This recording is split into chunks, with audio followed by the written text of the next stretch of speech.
Captain Grant, unfortunately, is not going to be able to make it tonight. But we have Michelle Allison here from the Milwaukee County Department of Aging. She's going to go through a presentation, and then either Keith or I are going to go through the September crime stats for District 5 and kind of what the trends are that we're seeing. So, thank you. Good evening, everybody. I apologize for my tardiness as well. One of our cleaning people had locked the elevator and I could not sit down to my car. And I have some back issues, and so I shouldn't be lifting heavy stuff, and so I had to wait a little while.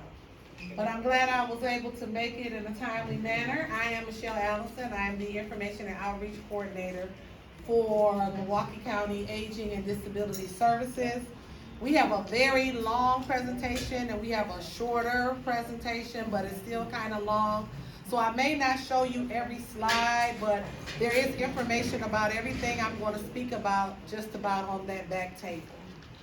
If there is something that's on the slide, like this new ILSP program, and I don't have a handout for it, I will let you know. Over here? Okay. Oh,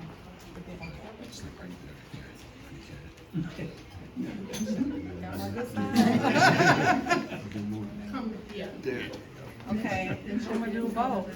Right. All right.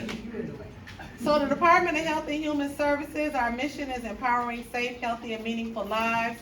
Our vision is together creating healthy communities, and our values are pride, partnership, respect, integrity, diversity, and excellence. In the Department of Health and Human Services, we have 6 service areas. Our director is Shakita LeGrant McClain. We have Aging and Disability Services, which is who I am representing today. We have Behavioral Health Services. We have Children, Youth, and Family Services, Housing Services, Management Services, and Veteran Services.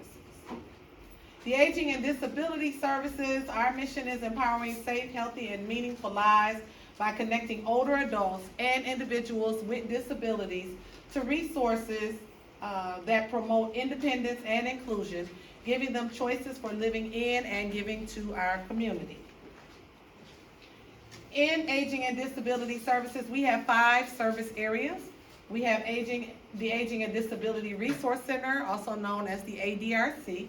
We have Adult Protective Services, known as APS. The Area Agency on Aging, known as AAA.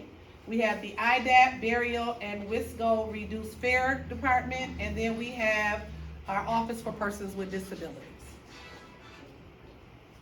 I'm going to start off with information and assistance. The Aging and Disability Resource Center, the ADRC, is the first place to go to get accurate, unbiased information on all aspects of life related to aging or living with a disability.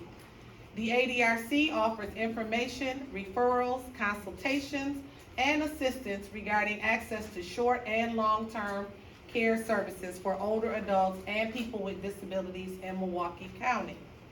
The core services of the ADRC are information and assistance, option counseling for long-term care, benefit specialist programs, youth transitions, dementia care, and then we have access to community programs.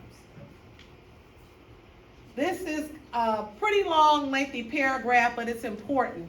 Per the scope of services established by the Department of Health Service Division of Public Health, the ADRC must provide information and assistance to members of the target populations and their family, friends, caregivers, advocates, and others who ask for assistance on their behalf. Information and assistance must be provided in a manner convenient to the customer, including but not limited to being provided in person, in the customer's home, or at the ADRC office as an appointment or walk-in, over the telephone, virtually, via email, or through written correspondence. Professional referrals are also accepted.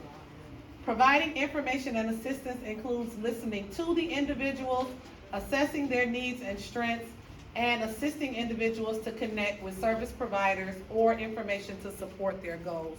So we try to meet the customer where they are, whatever is convenient for them, so that we can make sure that they are receiving the supports that they need to continue to try to live to their best of their ability independently. The option counseling and youth transition.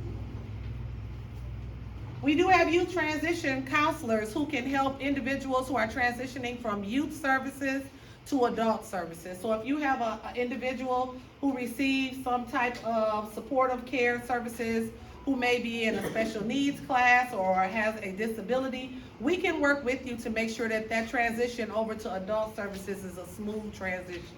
And that is our youth transition program.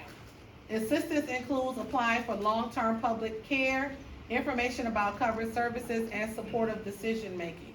We work with the family, we work with the school, we work with the individual, and anybody who may have that youth in a program or anything to make sure that they are transitioning over smoothly and that they are not missing out on any benefits that they are due. We have our options counselors. Our options counselors provide one-on-one consultations about privately and publicly funded long-term care options to allow each individual to make the best informed decision for their needs. And long-term care is assistance with basic activities of daily life. How do people apply for publicly funded long-term care? You will call our office first. The ADRC's number is 289-6874. Then you would have a functional eligibility screening done. We will come out to determine any functional eligibilities, which means assessing any physical, cognitive, or memory impairments that may be limiting your ability to live independently. Next, we will come out and do a financial eligibility screening. We would help you gather the necessary paperwork, and we will send that paperwork to the state income office. They are the ones that will determine whether or not you are financially eligible for the program. Once you are found to be both functionally and financially eligible, then you will be contacted to be enrolled. These are our program partners that we work with. We cannot endorse or recommend any organization, product, or service. These are the 4 programs that are available: Family Care, Partnership, PACE, and IRIS. Those programs are offered by multiple agencies. We would give you information on the agencies that provide those programs. We have our new program, which I mentioned we do not have a flyer for, but we are working on it. It is called ILSP, Independent Living Support Pilot. It is a pilot program. The program is funded by the American Rescue Plan Act. It provides short-term, flexible, and limited services for people at risk of entering Medicaid long-term care in select areas of Wisconsin. Their aim is to improve the ability of Wisconsin residents to live independently, increase health outcomes, explore the cost effectiveness of this approach, and it provides insight into potential barriers for people who need access to services. Who is eligible? Participants must be a Wisconsin resident living in one of the pilot areas. You must be over 18 and not enrolled in Medicaid, long-term care program, or living in a licensed, certified residential facility, and you also must meet the income and functional need requirements. Participants must earn less than 300% of the federal poverty level with no deductible or consideration of spousal income. And then individuals under 55 must have a qualifying diagnosis. Oops, Jill, can you go back one time? This information is on our website, and it's on the state website as well. The ILSP program offers both one-time, periodic, and continuing benefits and services to support independent living up to $7,200. Some of the one-time periodic services are specialized medical equipment, assistive technologies, home modifications. Some of the continuing services are personal care service, care management, and supportive home care services. This is a pilot program, and it's designed to gather information about the needs of older adults and those with disabilities to remain in their homes with the goal of improving service in the future. We have 1,700 spots available for residents that are interested and eligible. One of the things I had a lady contact me about is she needed a hearing aid. Her hearing aid was about $5,000. After her insurance, because she did not receive Medicaid, after her insurance, she had to come out of pocket about $1,500. So she is in the process of applying to that program to see if they will cover those costs. So if you know people who do not receive certain benefits, they may be eligible, tell them to give us a call. All we can say is yes or no. And the information, like I said, is on the state website because this is a state program. We have a benefit specialist services. We have benefit specialist program. The DBS, Disability Benefit Specialist, works with adults between 18 and 59 and can answer questions and solve problems related to benefits such as SSDI, SSI, MAPP, Medicare, Medicaid, and more. Then we have an elder benefit specialist, and she assists adults 60 and older with Medicare, Medicare Advantage programs, Medigap policies, Medicare savings programs, and prescription drug savings programs. Dementia care services. We have 2 dementia care specialists, and we are in the process of hiring a third one who is available to help individuals with dementia and their family and their caregivers. We can support individuals through family consultation, care planning, caregiver supports, and research opportunities. We can support the community through community education, memory screenings, we have a dementia-friendly newsletter. We do business trainings, and we do virtual dementia tours. All of our services are available bicultural and bilingual for dementia care. The Area Agency on Aging. We have access to community programs, this is led through our Commission on Aging. They are responsible for developing an aging plan, as well as a comprehensive and coordinated network of community services for older adults, including advocacy, social supports, senior dining and Meals on Wheels, transportation, wellness programs, and caregiver support. These are the wellness programs that we have, and I won't go through each and every one, but there is a flyer on the back table with the description of each program on the back. Also, back there you will find our health and wellness schedule for this fall season of the classes that we have. Many of our classes are free. They're open to the public, and they are evidence-based prevention programs that are proven to work. We need volunteers. If anybody's interested in being a facilitator trainer, you can be trained to be a volunteer to teach those classes. The training is paid and your presentations are paid. So anytime you are going out presenting this class, you can get paid to do this. We have social supports. The Older American Act authorizes supportive services to assist older individuals to engage in the community, reduce social isolation, and promote their general welfare, including health, recreation, and educational activities. It's open to residents 60 and older. Services are without charge or income qualifications, and preference to ensure residents who are disadvantaged socially or economically can fully participate. These are some of our social supports. We have counseling and supportive services. We have socialization and recreational services. We have employment and volunteer opportunities, as well as financial counseling. We have 5 county-owned senior centers that are operated by serving older adults. And there are 12 other municipal and nonprofit senior centers throughout Milwaukee County that are open to adults 50 and older. Each center offers recreation, dining, arts and crafts, physical fitness, lifelong learning, health and wellness.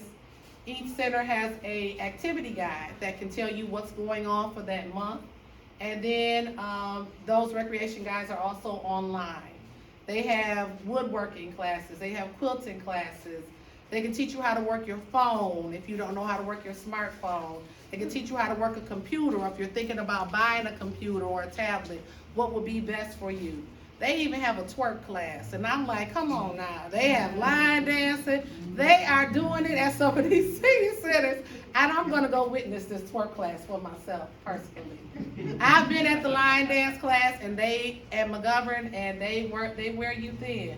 I can hang for about 2-3 lines, and then after that, I'm sitting down somewhere. But it's free, and it's a wonderful opportunity.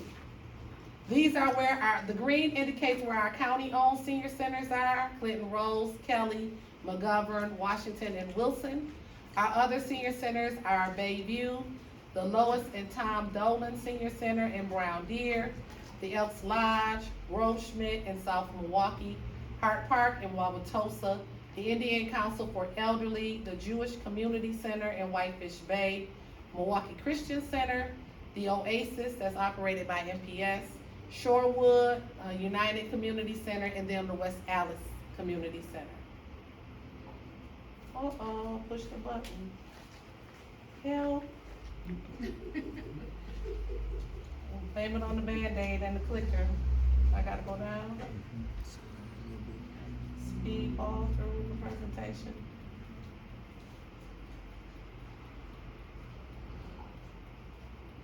Okay. We have senior dining. Anybody 60 and older, spouses of any age, they're able to come get a meal. There's a suggested contribution of $3, but it's not required. So if they are unable to afford $3 for a donation, they can still come and eat. It's open Monday through Friday. We have over 20 lunch options that are available throughout Milwaukee County. We are in 8 senior centers. We are in 3 community centers, 5 senior housing developments. Now we have 5 restaurant partners. We have 5 other locations that we are in, as well as our Meals on Wheels program. What you have to do is you choose a dining site, you register, you call and make a reservation, you go pick up your meal. Some of them have inside dining, and some of them are still drive-through. And if you are homebound and unable to make a meal, you can sign up for our Meals on Wheels program. This is a map as to where our locations are throughout Milwaukee County. Our menus are available online as well as on our Facebook page. And there's a listing on the table that gives you all of our senior dining sites, as well as an example of what is served at our meals. Our 5 restaurants are Antigua, Daddy Soul Food, Orinda, Pass the Peas, and now Rise and Grind does breakfast on Monday mornings. Is that on the flyers in the back? Yeah, it is. Meals on Wheels is for individuals who are homebound and unable to cook a meal for themselves. There is no suggested contribution, but there is no cost but a suggested contribution of $3. This provides a nutritious meal, as well as an opportunity for people who are isolated to connect. Quite often, individuals in our Meals on Wheels programs may call and reserve a meal, and having that friendly face come to the door really does their spirit good, but it's also a way to do a wellness check.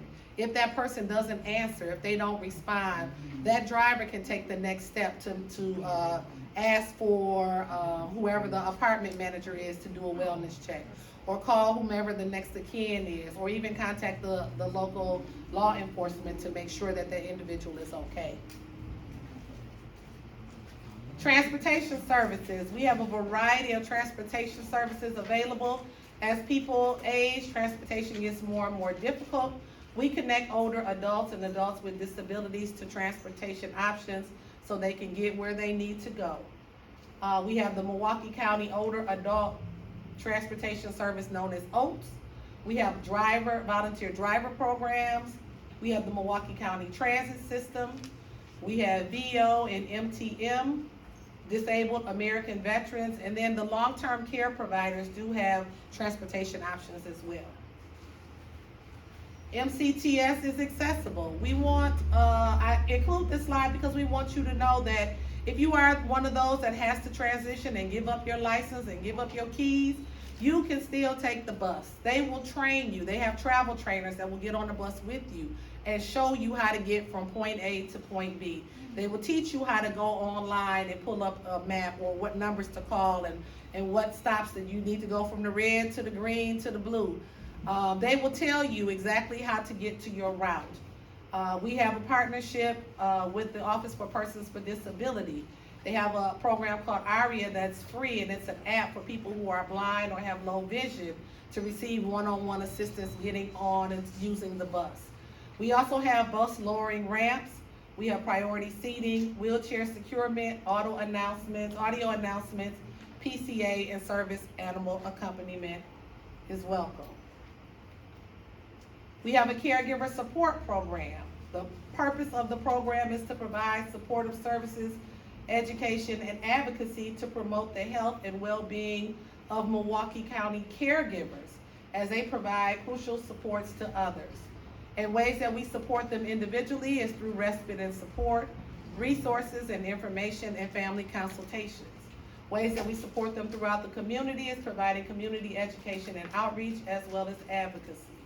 This one is also not on the table, but it is available because quite often people are getting burnt out from taking care of their loved ones, and they need that support for themselves. And so this Kayla offers ways and classes and things to help you support yourself while you're taking care of someone else.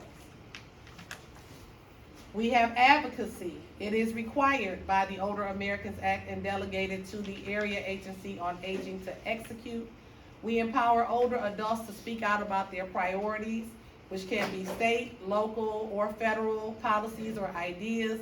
And we just had our senior statesman program where we trained almost 20 individuals on how to advocate as a senior. There are times when older adults need someone to advocate on their behalf. These organizations are dedicated to individual advocacy. We have Senior Law Through Legal Action. We have the SHIP MKE Medicare Collaborative, and then we have Legal Rights Protection. And those that's administered through Disability Rights of Wisconsin or the Wisconsin Board on Aging and Long-Term Care. There are a variety of commissions, councils and committees and governing boards that you can sign up for if you're interested. I believe that flyer should be on the table as well. Adult Protective Services. Our Adult Protective Service Unit investigates allegations of financial exploitation, neglect, self-neglect, emotional abuse, and physical abuse of adults at risk age 18 through the end of lifespan. The Adult Protective Service Unit is not a crisis response unit. If there is an emergency, you would need to dial 911 or contact your local law enforcement.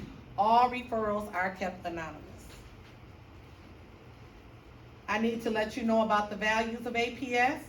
Adults have the right to be safe. Adults retain their civil and constitutional rights, retain all their civil and constitutional rights, court adjudicates otherwise. It should probably be unless the court adjudicates otherwise. Adults have the right to make decisions that do not conform with societal norms, as long as these decisions do not harm others. And then adults have the right to accept or refuse services. Quite often we get referrals and people will not accept the services regardless of the situation that they are in. And so they have that right. If you are concerned about the safety and well-being of an older adult or an adult with a disability, call the ADRC to get connected to the APS services. All referrals are kept anonymous. You can either call the number or you can apply online. Contact the Aging and Disability Service Department. Our phone number is 414-289-6874. We do have email capability, as well as you can go on our website. Last but not least, it looks like we have our Office for Persons with Disabilities. We help make information accessible for people with disabilities. We support employment for people with disabilities. We support accessible recreation for people with disabilities. We rent accessible recreation facilities, and we receive guidance and implement change. There are 2 facilities that are available for rental, Willow Way South and Willow Way North. They are some great facilities. All the information as far as the cost is online, the calendar is online. I have rented them numerous times for family reunions. The Willow Way North is the one I'm most familiar with. Behind there is an enclosed backyard. It's a basketball court, a wading pool, but it's great for families who may have someone with a disability or just a space that you can use. Once again, give us a call. And that's gonna be it. That's my speedball presentation. If you have any questions, I'll be in the back. Who wants the clicker?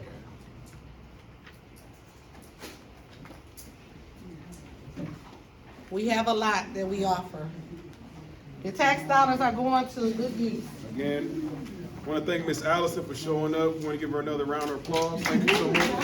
I'm going to the back. Okay. I'll be here. Did you have any questions? I'll be in the back. Okay. All right. I'll stay till it's over. And again, we want to apologize. Our captain wasn't able to be here. She is a very busy person, but she sends her best. And thank everyone for showing up. So we're going to kind of get right into our crime stats. Before we get in there, I just want to touch on something really quick. I know we come up here and you might see these crime stats and you wonder what we're doing about them, right? A lot of people ask us that. So a lot of things that we are doing about them is we're doing a lot of directed patrol missions. Whenever we have a specific area that you might see some of these crimes, where the areas are coming from, our captain will put together what we call a DPM, directed patrol mission, and we will assign officers to that area to patrol it. It might be like a small little area, for instance, 27th and Burleigh. So they might cover 4 corners in the perimeter and patrol that area all day just to cover some of these incidents you see up here, from the homicides, from the rapes, all the way down to the arsons. So that's something we've been doing. Right now, we got new recruits in. We got about 9 of them, I believe, at District Number 5. So we are getting officers, but it's still a long process before we get more officers to assist us with it. It's gonna take time before they're trained up and they're able to work out on their own. So those are some of the things we are doing when it comes to like deterring a lot of crime that you might see. Yeah, and they're dedicated, so say if there's a call that comes in, 2 blocks away, unless it's a shooting or some priority one, those squads aren't gonna get pulled to do assignments, because a lot of people request, say, hey, can we please have more patrol on, block whatever. And we can put that information out to those squads in those sectors, but generally, they're going from assignment to assignment, so that kind of proactive patrolling and stuff like that, it's really hard to come by. But DPMs are good in that way because they're not getting pulled for, a broken car window or something like that. So we'll jump right into some of our crime stats here. So you can see as of today, we'll touch on the homicides. As of right now, you see we are at 30 homicides compared to last year, which was 34 in a year and 35. So as you can see, there is a slight difference that we're down. Between last year, we're down 4 homicides. We do have detectives are very busy. They're working digitally to solve some of those crimes. But as you might know, like I said, we're low on manpower. And a lot of those crimes they might be like more intimate. You might have some that are domestic violence related, drug related, etc. So those are some of the homicides and the numbers that we have from there. And that decrease is pretty much citywide as well. It's not like, let's say District 5 is doing good work, and I believe that, but this is, across the whole city that there has been a decline in homicides. You see some of our sexual assaults, our rapes. You can see unfortunately, we're up this year. We had 75 compared to last year, which was 66. Again, that might be something that was related to the domestic violence relations. Some of them are not. Again, we do have some of those DPMs. We have officers and patrols.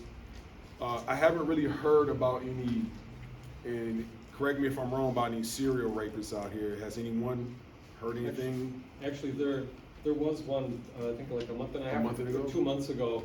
It was the same subject, and he was at gunpoint sexually assaulting people, and they did get him into custody. So. Did everybody know that or no?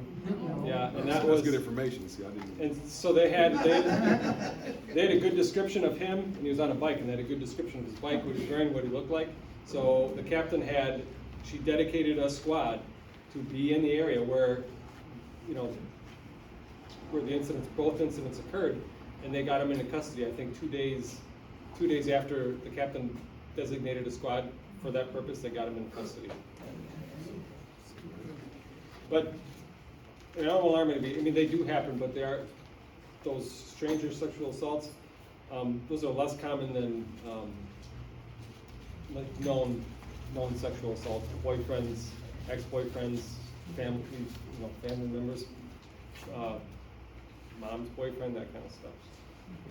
Anyone have any questions regarding sexual assaults? On the sexual assaults, with the 75, are those that are just reported, or are they, once they become baseless, do that change, or is it Nope. still just reported? I think these are just recorded. Just reported. Yep. Now, that is a good question you asked, because there are a lot of sexual assaults that people do not report because either they're afraid or they're living in fear. They might just be so used to it, dealing with a domestic partner, and it's happened in the past, and they feel like maybe nothing's going to happen. So we always tell people too, if you know something, please say something. Absolutely, please say something. So we'll touch on our robberies.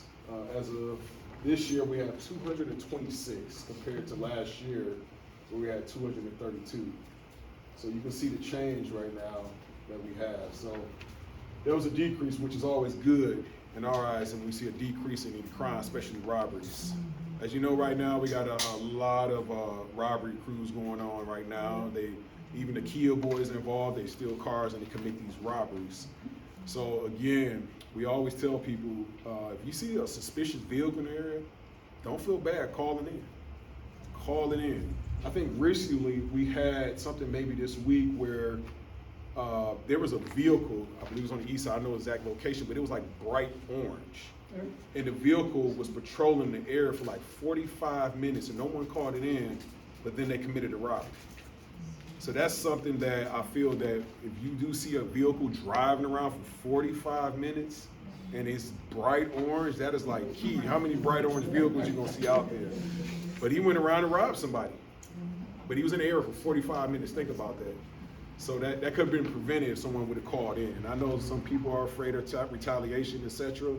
But if you see something, call it anonymous. Feel free to call them anonymous. Just put that information out there.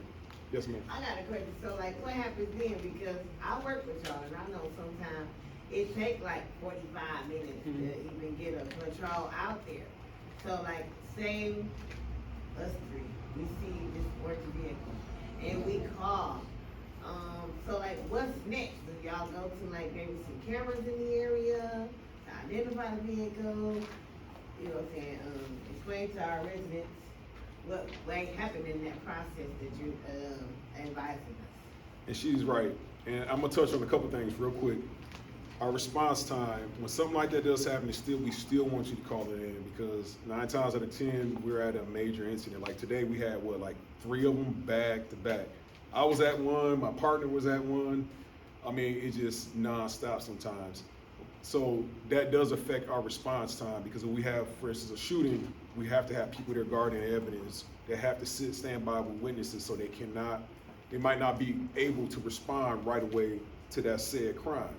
But just by you putting that information out, and again, kind of like my partner saying, how they were able to identify that rape suspect in multiple offenses, that same vehicle could be targeting different areas, and it could be the same person or same vehicle. So I'll just give you an example. Say vehicle circling around the block, 45 minutes, you call for police. You say, I've seen it down this street this many times, and if you can get a plate, you can give a plate. But say the car goes away, the cops show up 3 hours later, and you're like, oh, well, that was a waste of time. So a wily cop or somebody that's paying attention would see that an armed robbery occurred in District 7 with a vehicle matching that same description, but they don't have any plate info, they don't have any driver info. Well, any officer that is able to make that connection, which they should, could say like, oh, it was in this area, and this is the license plate, this is, you know, so now you have a license plate, you know which area it was in beforehand, you can check and see if they stopped at Hometown, if it was over here, or wherever. So, having things documented that seem off isn't always, you know, it's not a waste just because we don't catch them that time, or because we don't make it out to catch them that time. Having those things documented is super helpful. And we do follow, like you were saying, we'll check the local corner stores, the local gas stations. We'll look for the surveillance to see if the cameras capture that vehicle or that suspect in the area. We'll also knock on doors, we'll conduct a canvass. We'll try to obtain information, because some citizens might not be comfortable calling 911. But if we come to the door and talk to them more in a private setting, they might give us that information. So we do follow up, make sure we follow up to gather that important details and surveillance. Now, what I do is if it's a major offense, definitely felonies, if there's a robbery that happened, you know, like over in Brewers Hill or something like that, I'll go to MLK North, or Houghton North, and I'll check the camera for 20 minutes before, 20 minutes after, and see if that car pulled in there to get gas or drinks or smokes or whatever. But yeah, having those descriptions, you know, we don't know what we're looking for if we don't take those descriptions. Yes, ma'am. I'm not sure if this falls under robbery, but, these scooter schemes, does that, does that fall under robbery? Where they're scheming with the scooters, stopping you saying that they ran out of money, want to use your phone. I'm saying this because a friend of mine had one come to his house, and he actually let this guy in his house. I mean, how stupid. You can say that. I mean, and he's a doctor, and he stood up in church and told us this. But the young man came with this line about his, scooter, had girlfriend in the background pregnant, da da da. This fool let him in his house and then let him use the restroom. Did he steal anything out of his house, or He's still trying to figure it out. still trying to figure it I out? mean, but the first thing is, you don't let nobody in your house, and it was 1 o'clock in the morning. Absolutely. I mean, like you said, he's just somebody who had a good soul, but you got to be more cautious. And I understand what you're saying, but yes. Is that widespread? I mean, I'm hearing that there are teams of these people going around and just one distracts you and they're doing other stuff. So I don't know. That's happened. It has happened with the scooters. I haven't heard the scooter element, but that's a common thing, is to have one person distract you while the other person sneaks up behind you. I think that was happening a year ago when the scooters got big. Like, I know off top, like the Hillside area in District 1, they're riding on scooters, and then they'll rob somebody or they'll carjack them and take their car while they're on the scooter. So that has happened. So just be cautious about individuals on scooters. It's on because nextdoor.com. Yes. There have been incidents. But they've caught people that way too, by, Right. they'd use a scooter and then they dumped it, and like the officers found the scooter, and I don't know who they followed up with, because I've never had to investigate it, but they're able to figure out who purchased it, who rented it, and they've caught people that way. So just be You aware. gotta use your car on it. That's Yeah, but true. if you have Cash App or something without your name on it, I don't know how that would work. Yeah, you gotta have an app. Thank you for bringing that up. That's a good point. Just be cautious about that. But you're right, it can fall into the section of robbery. Aggravated assaults. As of right now, you can see we have 1,060. We're down. Aggravated assaults, that can fall into a lot of categories. Again, that could be domestic violence. That can also be sort of robberies, depending on the situation. Fights that have gone really bad where somebody sustained a serious injury, they require stitches, glue, etc. So a lot of that time with those aggravated assaults, that can be just pure fights going on all through the city. And we see that a lot. We get a lot of calls for that. And then again, if someone's in a regular fist fight and someone is actually injured during that, where they need those, like I said, staples, stitches, or glue, those will turn into aggravated assaults. Any questions on that one? Human trafficking. As of right now, we are up. So you can see we have 5 this year compared to 2022 of 4 and 2021 of 1. 5, of course, that's a terrible number. We should have 0. That can range from anywhere. And I really do stress this with some of the residents. If you see something at a boarded up house, or you're paying attention to your neighbors and you see a lot of like younger children are going in and out and you don't see no parental supervision, please let us know. Definitely let us know. Because there's a lot of houses going on around here. My partner, we've been to a couple of them where we knew something was going on, but we couldn't prove it, because a lot of these juveniles, they're not gonna say anything because they're dealing with so much at home and they might run away and they can feel this place is the only where to live, to escape. So they're not gonna give you those details, even when we have some of our detectives come out from sensitive crimes. So if you do see something that looks weird, children in a vacant home, they're just hanging out all times of night, hanging on the porch, smoking drugs, selling drugs, and you don't see any parents, let us know, because 9 times out of 10, it could be some of those children are being trafficked in that home. Yes, ma'am. Is there a specific area where these are happening, or is it scattered all over the district? I believe it's scattered. I mean, there were some, I can say, I can't give you the details. We suspected some in the area between like 8th and Titonia Burleigh, in that area that we suspected.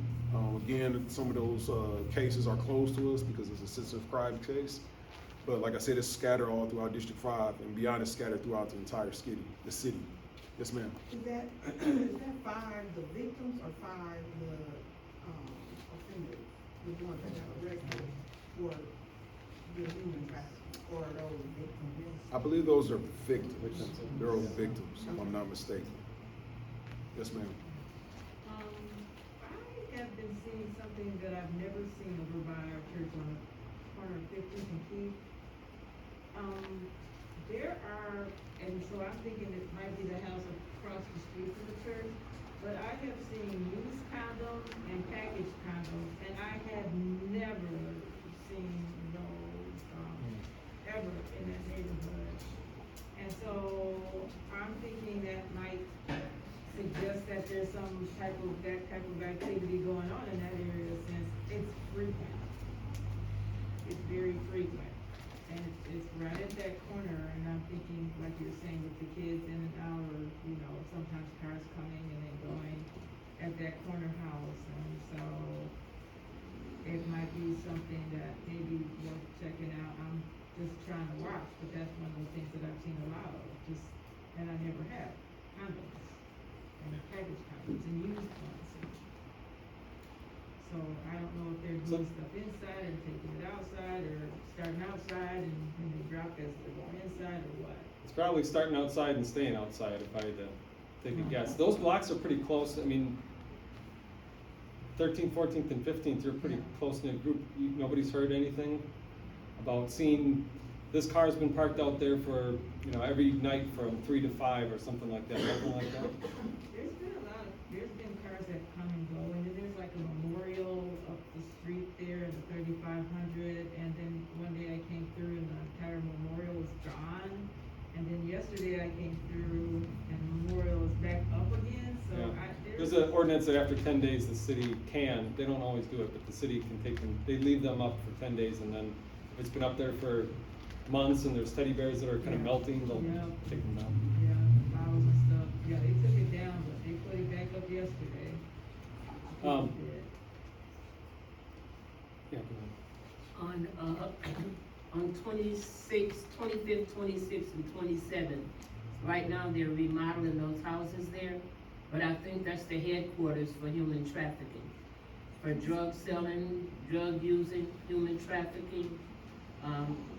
It goes on from early morning till 10 or 11 o'clock at night. You mean the ones around the park? Right around the park? No, it's right on that street called Portsmouth Oh, Light, yeah. and sad to say Mama Freeman, which is my name, but that's where it goes on at. Yeah, and what, you know, those directed patrol missions he's talking about, those DPMs, Garden Homes has, I don't know if it's currently going now, but there's been more Garden Homes DPMs than I think any other neighborhood that I know of, because of that specific problem. Overdose and that. Say that again? You mean people overdosing?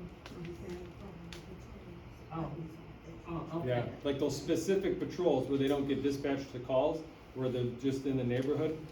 Garden Homes and like, especially 27th and Port Sunlight, that's been one of the most frequented areas that we get sent to those Yes. directed patrol missions. One last thing I wanna mention about human trafficking is that, like, the numbers are generally small, so any change will show a big shift in the numbers like this. I think part of it is people are starting to become more educated of what human trafficking is. I think in the past, people used to just think of it like, you know, oh, she's prostituting and that's what she's doing and that's her choice. Well, now there's being more education as to no, that's maybe not always her choice. Maybe she, you know, she's being coerced or she's, you know, she's got nowhere to live. I mean, even just, you know, providing shelter for somebody because they have nowhere else to live and making them perform acts to get paid for your rent, that's human trafficking as well. So anything by threat, coercion, any of that. So I think there's been a public campaign to try to increase awareness of that, to, you know, view them less as, you know, not criminals, but, you know, more as like they're victims. So hopefully people are reporting that more. And it's not just sex work, it's also for labor as well. New immigrants that come to the country, you know, they could have an employer that says, well, you know, they can make some kind of allegation, and if you tell on me, I'm gonna have you deported. So then they have them working for free. So stuff like that also happens. Yes, You ma'am. notice that in the year-to-date column, some of the ones that are a higher percentage in the red, if you compare them to the full year number from last year, they may not actually be higher. You know, if you look at where we're at in the year, so by the time we get to December, they may not actually be up. Oh, right, yes. Yeah, so this number, at the next meeting, once we're in, say, November, this might jump up to 3. So this is just as of October 1st, or the end of September of last year. This isn't the full year. This one over here is listed as the full year. We'll see, yeah, so it wouldn't be 3 because it's 1 for the whole year, if but you yeah, I look get at your the point, yeah. 5 versus the 9. Right, yeah, it might, by the end of the year, it might teeter without anything changing, yeah. That's a good point.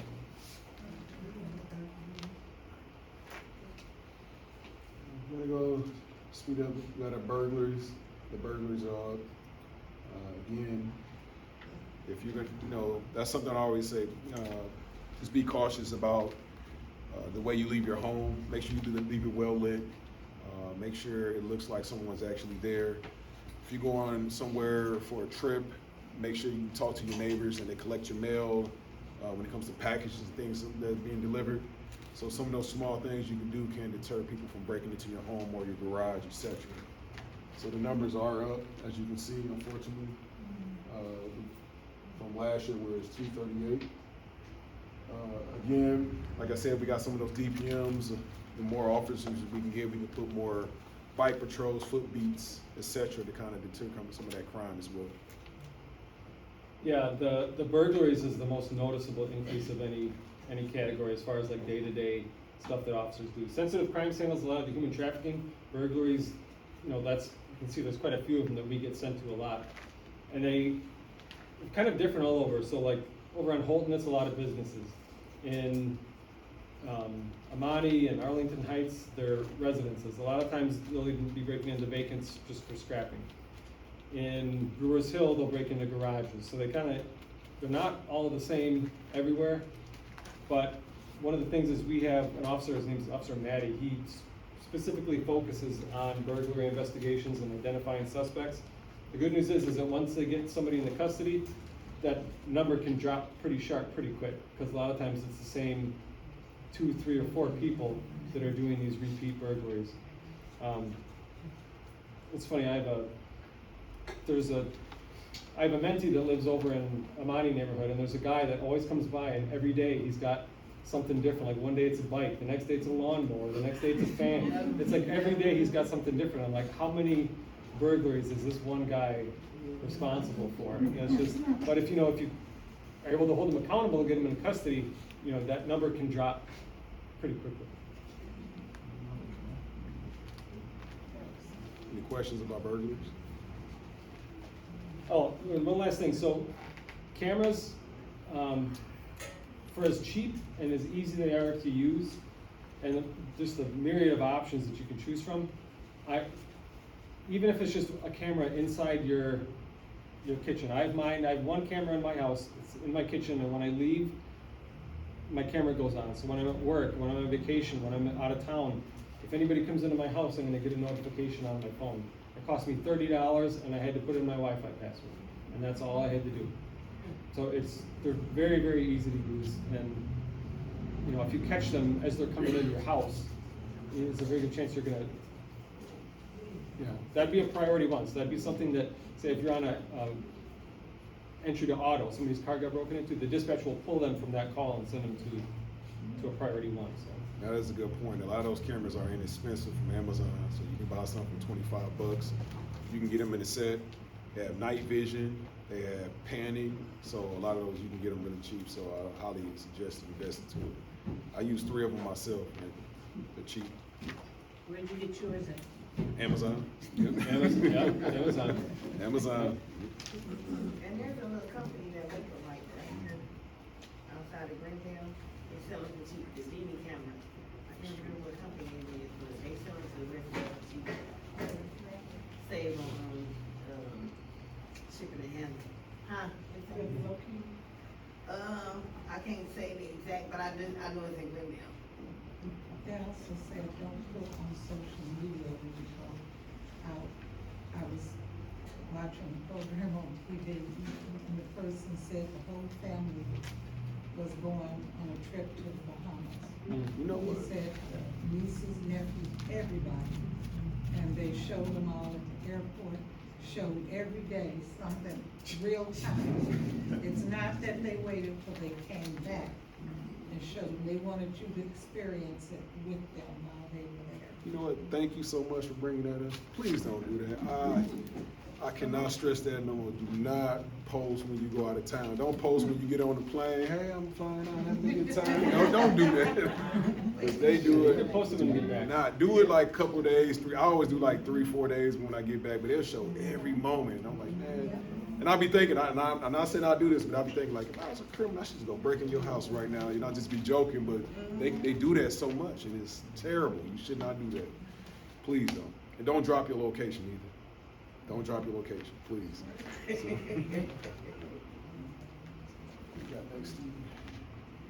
so the next one, we're gonna talk about the thefts. Like I said, we had 815 compared to last year, we were at 881. And thefts is pretty broad. That could be theft from a building, it could be theft from a person, someone you know that's intimate, a relative that can steal from you. So those thefts, they are pretty broad. So that's kind of why they're up right now. Yes, ma'am. Do these numbers in theft include when you stand in the line getting ready to pay for your goods and somebody walk right past you out the door without paying? If the business reports it, yeah, so if somebody walked out of Walmart with a bunch of stuff and Walmart reported it, and then we filed a report, that'd be on there, yeah. Okay, good. Yeah, but if they pushed it, if they stole it and nobody noticed, or if they, you know, then we'd have no way to know it. Or if even if they saw them steal it, but they never call us to report it, that wouldn't be on there. That's pretty. Retail thefts as well. Next, motor vehicles. Motor vehicle thefts, you see we're at 531 compared to last year, which is 809. Yeah, don't let him undersell it. That's an eye-popping. Yes. That's an eye-popping line. So Look, if you look at 1,000 at this time in 2021, that's down to 530. So that's good news and it's bad news, and we'll get to, I'll just get to it now. Well, so I think one of the reasons why it's happening is Kia and Hyundai have came out with an update that you're supposed to be able to update your vehicle where you can't steal it the same way. People are just more aware. If they haven't sold their Kia by now, they know not to park it on the street. Is it a push? Because they can't. They can't steal the push starts. It's only the key starts. Mine's a push. Okay. So Yeah, sometimes my mechanic, nope, he went through the whole thing, It's a kill switch, everything. Yeah, so a lot of times When I'm people, in the house, even if my son came, he'd have to come in and see me. do you leave your car door unlocked, or do you lock it? I lock it in public. Lock it until, because there's been a lot of times those push-to-start Kias, they'll get their windows broken, but then that's it, because they Yeah. break it, see that there's no key, and then they'll move on. But people are being more aware, they're putting the clubs on it. I think anybody in the city with a Kia without a club, with a key ignition, probably had it stolen. There's some people that have, like, I think the most I've heard is 4. Oh my Person in the same God. car stolen 4 times. But the bad news is that now those cars are less accessible. They still wanna go and joyride and do all the things that they were doing in the Kias. So now what they're doing, you see where we've seen an increase. Yeah. Down at the bottom. But is it Kia drivers?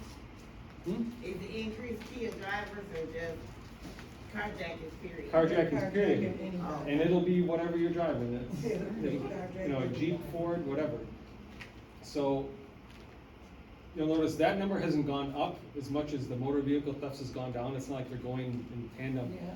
But, but that, this limited availability of easily stealable cars has caused a small group of those car thieves to take that next step and carjacks. Yeah. I know what you mean. Yes, sir. Before they were stealing, Kios, they were stealing minivans, are they still stealing minivans? Every once in a while. Not very often, but yeah, you'll see a Grand Caravan. The Dodge, the Chrysler, the Caravans.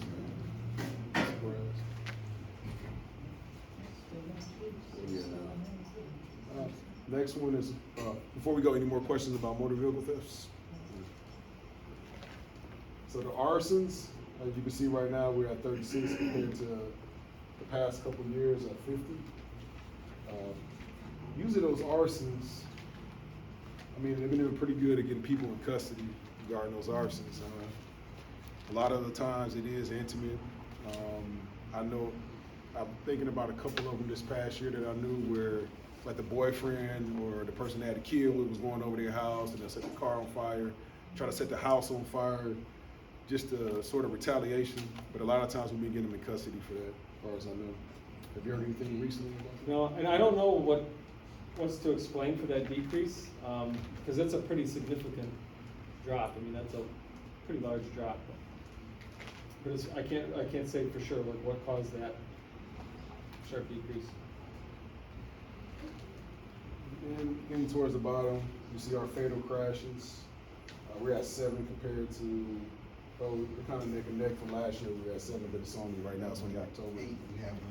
Yeah, we have one Yeah, today, it's so. just this morning on Locust. Yeah, that'll be on the next month. What about the cars that just speed? 27th Street is like Highway 41 or whatever. I mean, it is terrible. And those island, regular Bump outs. driving island Bump outs. thingies, no, they need to take them things up. Make it, you think it make it worse where they kind of drive around it and, or? No, yeah, because now they're not baseline, as they call it, they coming on the inside, or then they forcing the driver that's driving into whenever, or over, or into. Yeah, I've seen it,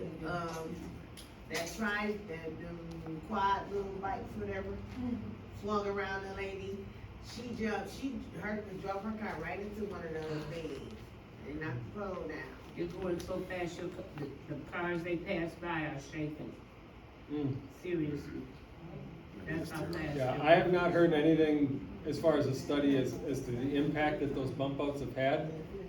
It's just all anecdotal, so I have no idea if they're beneficial or if the city just said we need to do something, so let's do something, and that was what they settled on. I don't know. Yeah, that's what. And then like the pole ones, yeah, they set it on the corner, you go around the corner, it's like 4 of them down. 4 of them down, so it's like if you have that.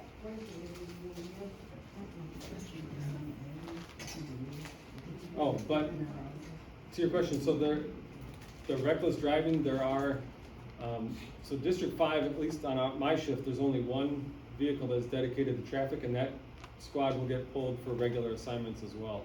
So there is the traffic safety unit that they cover the whole city, but there's not a whole lot of them. So there are, you know, officers dedicated to just doing traffic, but it's very, very, very few, and a lot of times they'll be set in specific areas, like they get told where to go. So if, you know, if 27th Street isn't on the, you know, enforcement, or if it's just for a week, you know, there's a whole, it's a big city to try to cover. Yeah, The fatal crashes, are those car crashes or the big run fatality? well, anything with vehicles, so Okay. cars, motorcycles, Okay. ATVs if they run. Okay. Do those include, like police chases, if you're chasing someone and they crash and get killed? Yeah, it is. Regardless of what caused the crash, if it was their fault, you know, if they were trying, if they're swerving to avoid a dog and they had to, like that, you know. If you're in a vehicle and you expire, it counts. Then we're gonna get into our non-fatal shootings. So as of right now, we have 155. I know there's more, so we had one today. So the number will go up. Yes. Yes, sir. So that number could dramatically increase, but as of right now, since September, 155 compared to last year, but 165. Shootings, that's plaguing our city right now. It happens every day, everywhere throughout the city. It's something I wish we could just wave a magic wand and just stop all this violence, but that's just been going on and on. Again, we have to know. You see something going on, please call us, let us know. Any thieves in the neighborhood, let us know, please. Is it safe to say, shootings have went up in the recent years since CCW been and open carry been in the city or in the state? I'm not sure. Because I know, you know what I'm saying, we always had a kind of high crime rate, but I'm saying like now, it's just, oh. This would be the man to ask right here. I don't have the exact numbers, but I don't think it's a big You don't? Were you at our exercise class and you told us, Ebenezer? yes? Yeah. Okay, and you talked about the carjacking and Yeah. all that, and how you give your keys up. But I remember somebody, this is a retired policeman friend of mine, so I've done this for 30 years. House and car keys do not belong on the same chain. Because he said, you give up your car keys, and they can't get in your house. And So my if you think about it, union- if your registration's in the glove box that has your address on it. Yes, And and now they right have your house away, keys. while you're calling police and upset, they not only have your car, they're in your house putting all your belongings into your own car. Because they've got your keys too. And our union told us that over 40 years ago. Car keys separate, house keys separate, work keys separate. Yeah. But I'll bet you, everybody has Yeah, their own chain. I'm guilty of not doing that. I mean, just, yeah. So I guess, yeah, we'll just go right into carjackings then, because I had a couple more things I wanted to add to that.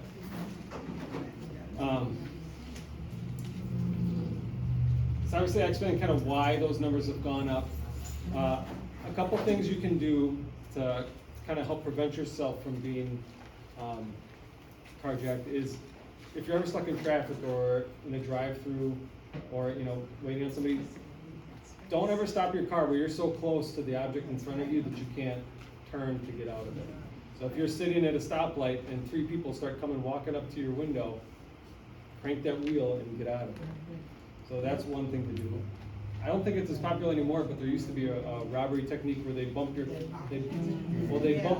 the back of your car just enough so that you'd feel it, so you'd pull over, stop, get out, and look at it. And then once you get out of the car, either somebody on the sidewalk or somebody else or the other driver would jump in your car and then take off. So, I'm not saying drive off from it, you know, and if you're in an accident, just drive off. But if something happened like that happens, like how did they hit me? I've been stopped here, that's just really weird. if something feels off, if you look in your mirror and they're all masked up and then they both get out, you know, just drive to a district, you can call the dispatcher and say, hey, I was just at an accident here, I'm driving to the district, this is what my car looks like, I don't feel safe. That person, if they weren't trying to rob you, they might think you're trying to hit and run and they might be mad at you, but whatever. It's better than the alternative, so. That happened to me once. I was at Walgreens on, Titonia, and this guy was walking toward my car with a gun in his hand. So I just stepped on the gas and started toward him. When he jumped out of the way, then shot on off. I called the police when I got saved, that they caught him. They caught him, good. Yeah. Boy. He's probably still scared because I was trying to. You weren't having it, no? And then, I don't know how many people are iPhone, I only know iPhone because I use iPhone, and I think it's called AirTags. So, it's called AirTags. I keep one in everything. I keep one in my wallet, my work bag, and my dog's collar. So if you have an iPhone and there's an Android or a Samsung equivalent to it, so it's this little white thing that communicates with your phone with its Bluetooth, the same thing that you listen to your earphones with.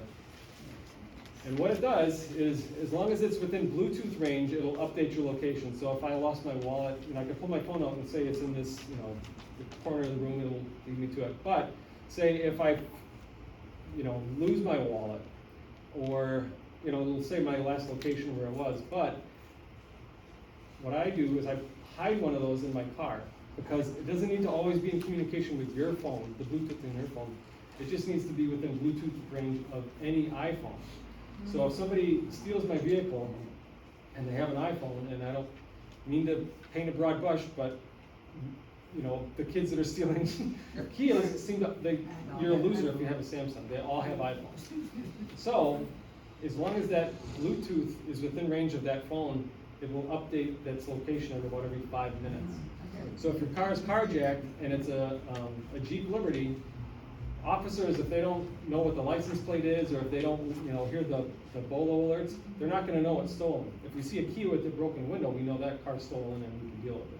But if it's just a regular looking car that somebody got carjacked from, we might not find it for a couple weeks. But if you have an AirTag or a Tile, it's T-I-L-E for Samsung, that will update as soon as it comes within range of another phone. So you can't watch it live, it won't move around on the map, but about every 5 minutes it'll refresh its location. So if they're parked somewhere, sleeping in your car because they had a fun night joyriding, officers can go over there and get them in custody and get your car back. I'm glad you brought that up, because even some of the cars that have like OnStar, I've heard cases where they'll rip it completely out, but the center console that's above you, thinking that it'll stop it from being tracked. So it is good to have like an extra tool like with the AirPods, you said? Yeah. The AirTags. AirTags, yeah. I'm an Android guy, so I'm sorry, I don't know about the iPhone stuff. Sorry, I'm a dinosaur. But that's a good tool to have, because like I said, they'll rip it out. Yeah, Yes, Mike? sir. Yeah, I had a car sold a few years ago, and I had a hum, a rising board just sticks underneath.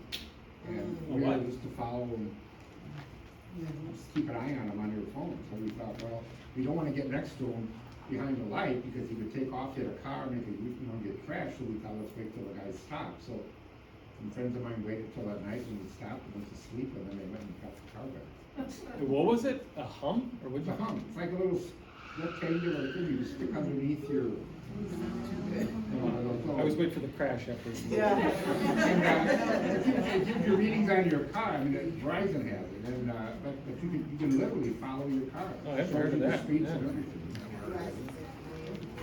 Oh, and sometimes they're getting, they're identifying suspects, because if you connect your phone to the displays in the vehicle, like the newer model vehicles, it'll say like what your phone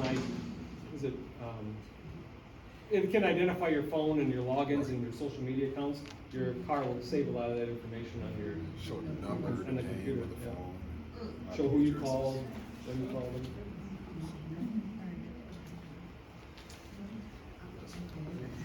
Get to the back, sir. Yeah, there's the maps. One thing, if you wanna go to the shots fired map. So one thing I wanna say about shots fired, so every month we have the shots fired map for our crime and safety meeting. So this shots fired are different from the majority of the gunshots that we respond to. Most incidents of gunfire in District 5 are captured on, I think most people are aware of it, it's called Shot Spotter.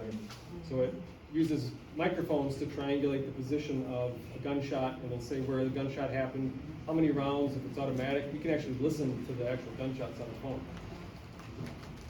But those don't tell us things like what kind of vehicle they're driving, which way the car took off to, or what house the person ran out of or ran into. So some people think that it's not worth calling because the shot spotter is gonna call them anyways, so just don't even bother. If you do see something, please still call us and get us that information, because it's a lot more helpful when we respond to shots fired when we know what we're looking for. And another thing I want to add is we hear a lot of complaints that, well, I called, there was gunshots and no police never came out. So if you're in your house and you hear gunshots, and I've heard it, they're loud. They could be 100 feet away, it could be 300 feet away. I don't know how close they are. So if somebody calls in a shots fired on the 3800 block of North 23rd Street, and there's a shot spotter for the 3900 block of North 24th Street, they're probably going to connect them with the same number of shots in the same exact time. They'll send the squad to where the shot spotter is. So, the officers might not investigate that shots fired like they are going to that shot spotter. So sometimes they'll dupe them, and then they'll just give us the one address where the computer says that they were. Got a question in the back? Yeah. I'm right by Diamond Inn, and then down the street is that other place. I think they gave a license to sell liquor now. But every night you get shot. It's like it got to the point. Our neighbors we called, and one time we even had a Diamond Inn shut down because it was so bad. And now it just you hear shots. It's just like. Next door neighbor just had one miss her head, she's sitting in the house. So, if we call, every time we hear shots call, I'm quite sure everybody in the neighborhood probably called at one point or another. But by the time y'all get here, or they get here, we don't even know which way they went. All we know is we got two places that we finger because they do things in that corner by us. Like we have to go outside and see a car sitting there too long, we go outside and they pull off. And so we had to shut it down. And where was it? The Diamond. That bar. Yeah, that's a big bar. That's District 4. Now there's another bar across the street. So I believe that's. Yeah, I get that. I mean, if it's a.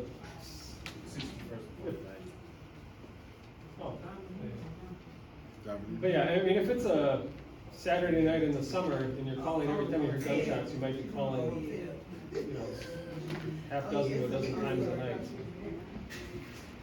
Again, when it comes to that, if you do see something, of course, safety is first. Make sure you take care of yourself, get to a safe place. If you do get some information, definitely get it to us. Your safety is number one. Anything else? Anyone has any So we want to go over the Collins Agreement real quick, if everybody's not aware. So Collins Agreements, it's an agreement that the city's under as far as carry stops, where basically, you suspect somebody of a crime, you stop them, question them. If you suspect they might have any weapons, you check them for weapons. So MPD, and it's been going on since 2018, we just have a reporting system that does a more thorough job of documenting all those stops. So if anybody has any questions on that, we'd have to take a shot. And that last report that just came out this past week said the frisks have not gone down. And I know our captain, said that you're doing a good job here. I don't know if that report designated or separated which districts frisks haven't gone down. There might be a report somewhere where it's broken down by district, but I don't know where that would be. Ours was the highest, way back. Was it? I mean, yeah, there are certain things that, so, I mean, if it's just reporting a lot of frisks, that's one thing. If it's reporting that there's unjustified frisks, that's a whole different thing. Because if we're going to a shots fired call, then because there's different things that can justify a frisk. It can be the type of crime you suspect them of doing, if they're intoxicated, the number of subjects on scene, what time of day it is. If it's a high crime area, like if it's like an identified area that's got high crime, if it's a known subject, if you've arrested them before for having guns or violent offenses. So there are, or, if they're, if you're getting sent to them and they keep, blading, they call it blading their body, where it says if you have a firearm that you're trying to conceal and you're trying to hide, you're gonna try to turn that part of your body away from the officer. So if we go up to somebody for shots fired and they're turning their body and, there's 5 or 6 people and that person might get frisked even if they don't have a firearm. So frisks, just having a lot of them, isn't necessarily mean that the police department's doing anything wrong. If they're doing frisks unjustified, then yeah, that's a problem. Yeah, and I guess Because we get a lot of guns off of people. I would like to see, some kind of, just since ours was very high in the past, I'd like to see some statistics that actually say, yeah, they've gone down and we can be proud of that in District 5. But, if that's not there, Yeah, we don't. I know, I think maybe what the captain's referring, that you might be talking about is District 5's compliance with the Collins Agreement. So that means that we're not getting those like unjustified stops or unjustified frisks. I'm not saying that means that we're doing less than any other district. It just means that we're not doing them for the wrong reasons.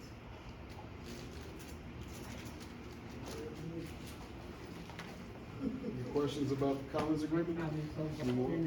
Probably so bold in District 5 that they don't even hide them from you. Okay, you got 2 minutes for a story time? I already told you about this one. So everyone knows where Rose Park is, the senior center? Mm-hmm. There were officers sitting up there. One was finishing a report, and they're just sitting in their squad, waiting for the next call. And there's the basketball courts, and these 2 kids come up to the chain link fence. They say, hey, you need to move around or get out of here, something like that. And the cop who's sitting in the passenger seat says, or else what? And the kid lifts up his shirt, and he's got one of those assault rifles with the thing sticking out of his pants. To the cop, he says, what are you gonna do about it? And he lifts his shirt up and does this. So they chase after him, they're going around Rose Park. He drops, he throws it down, thank God. It ended up being a fake airsoft gun or something. And they got them both in custody, but I was in the military for 8 years. I've been deployed. I own a similar rifle to that. Looking at it, you could not tell it was fake. It looked, even 2 feet in front of me, it looked real. It was crazy. Age or? 15. But yeah, what a move. How far can you go to protect yourself in a carjack? You run them over? I guess it just- Do you want them to tell us? I ain't gonna tell you what I'm So, gonna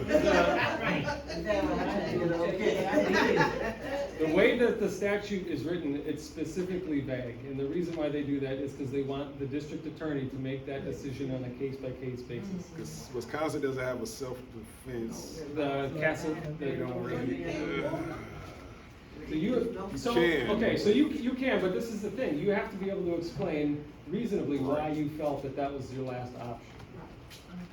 He was holding me, kind of scared. And he must have seen my car while I'm in traffic, and I don't know him. What he means, like you. So if something like that does happen, and when I say there's really no self-defense law, they have to treat it as it is. So if it results in a death, a person that was defending themselves be considered a suspect. Doesn't mean necessarily you're going to stay in jail, but they would have to sort of treat it that way. Yeah. And they can declare it. Yeah, They can declare it as sort of self-defense, but there's really no I'm law here. actually working with somebody right now that was a victim of a carjack that they pulled a gun on her, she was female, and she shot. And, but it worked out, you know what I'm saying? But it is that process, so it was like, but because it was deadly force, met with deadly force, they look at that too, but yeah, it's horrible that, you know. Yeah, for those completely justified self-defense acts, we can't make the decision, like, yes, it was justified, we say like, did you shoot a gun and did you hit somebody with it? Like, you know, like, did it happen and did you do it? If those two things are there, then we have to refer it, so. Sometimes we can, it's called like, you know, or ordering people in, so we'll still put the case together and send it down to the district attorney's office, like I've done that on a case where somebody broke into a guy's house, he shot at them, but he didn't hit them, so nobody's hurt, nobody's complaining, but, you know, I didn't arrest them, I just wrote what happened, I sent it to the district attorney, and then they probably threw it in the trash. But that's a step you have to go through. Good night. Yeah, it's 7:10, I apologize for the late start, but thanks for sticking around. And our next crime and safety meeting will be on November 1st at 5:30 at the Hepatha Lutheran Church at 1720 West Locust Street. And we're trying to get somebody from telecommunications to come in to explain the dispatching process a little And bit. they have Desmond as your backup. But they haven't confirmed, so I'm not putting it up. Thank you all for coming tonight, we appreciate it. See you at the next meeting. Huh, she is?